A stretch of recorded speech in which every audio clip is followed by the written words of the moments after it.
आणि आमच्या वडिलांनी हे जे सगळं काही उभं केलेलं आहे ते आम्ही सगळे भाऊ आम्ही काय केलं असं म्हणत नाही, आमच्या वडिलांनी सगळं उभं केलेलं आहे.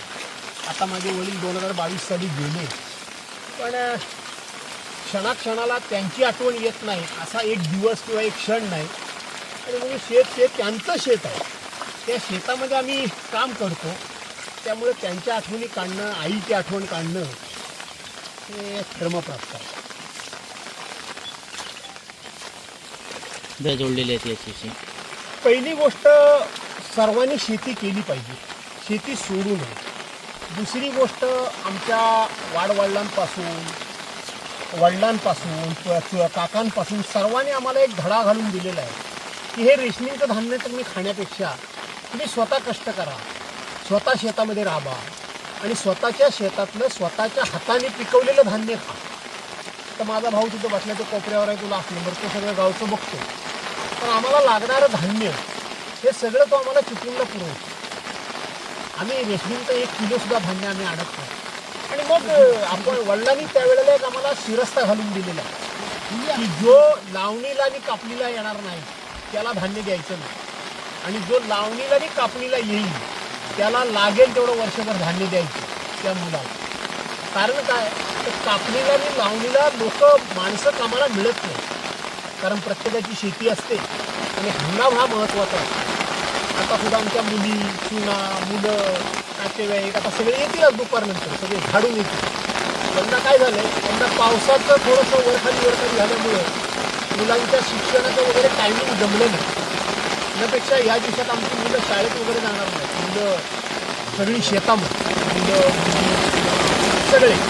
आणि हे पूर्वीपासूनची आम्हाला लागलेली शिस्त आहे आणि त्याचा फायदा पण होतो. अरे दिसू नको, पाऊस पडतो, भिजताय, दरवर्षी वयाचा प्रश्न विचारतो, किती हा दरवर्षी वयाचा प्रश्न विचारतो. वयाचं आता काय आता 69 1 तारखेला पूर्ण होती, 70ावं लागेल 1 तारखेला, तर भिजून 70ावं लागेल आता 1 तारखेला. पण त्याचा परिणाम काय नाही अजून माझ्या एकंदरीत क्रयशक्तीवर, इफिशियन्सीवर तसा काही प्रयत्न म्हणजे काय परिणाम नाही. दिवसभर मी काम करू शकतो. आता एक आहे, पूर्वीचं काम करावं लागत नाही, धान्य प्रचंड पिकतं, खूप धान्य पिकतं, त्यामुळे कमी शेती करावी लागते.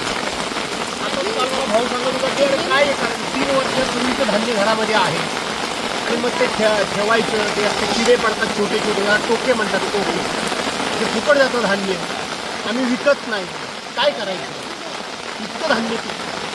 तर साहेब, ज्या पद्धतीनं योजनेच्या मार्फत जे धान्य दिलं जातं लोकांना आणि मजुरांचा आजचा प्रश्न, आणि हे खरं धान्याची गरज आहे एवढं मोफत स्वरूपात देण्याची. असं आहे की कुठलीही गोष्ट मोफत मिळाली तर तिचं मोल राहत नाही.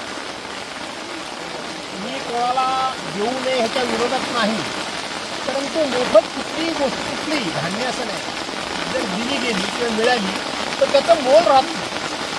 कष्ट केले पाहिजे, घाम गाळला पाहिजे, तर त्याचं मोल राहतं, त्याचं महत्त्व कळतं, त्याच्याबद्दलचं प्रेम राहतं आणि आपलेपणा राहतो. हे फुकटचं सगळं मिळालं तर आपलेपणा राहत नाही, उलटी एक असा भाव वाढीस लागतो. बिलांचं काय झालं, मेहरबानी केली फुकट दिली तर असा एक भाव वाढीस लागतो. त्याच्याऐवजी घाम गाळून कमवलेलं चांगलं. साधारण पिकवलेलं असतं ते उगवलं जातं असं म्हणतात. हो शेतामध्ये पिकवलेलं असतं तर काय ते वेगळं उगवलं तर ते काढून टाकण्याची प्रक्रिया असते. हो असंच राजकारणामध्ये जिथं पिकवलं गेलं तिथं काहीतरी उद्ध्वस्त होताना दिसतंय, थोडंसं वेगळं उगवतंय, ह्याच्याबद्दला वेगळेपणा कसा काढला जाईल काय वाटतंय? राजकारणामध्ये सध्या खूप मोठ्या प्रमाणामध्ये नको असलेलंच जास्त उगवलेलं आहे. शेतामध्ये तुम्ही म्हणता त्या पद्धतीने तण म्हणतात, त्याला पाखड म्हणतात, त्याला बीम म्हणतात. ते दिसायला आपल्या भातासारखे दिसतात, पण ते खरं भात नसतं, त्याला उकळून फेकूनच टाकावं लागतं. पण ते जेव्हा उगवतं तेव्हा आपल्याला भात वाटतं आणि मोठं झाल्यानंतर लक्षात येतं की हे भात नाही, हे तण आहे, हा पाकड आहे, हे बीम आहे. आणि म्हणून जेव्हा लक्षात येतं तेव्हा ते उकळून फेकून टाकलं पाहिजे. शिवसेनेच्या मूळ भात पिकामधला हा फरक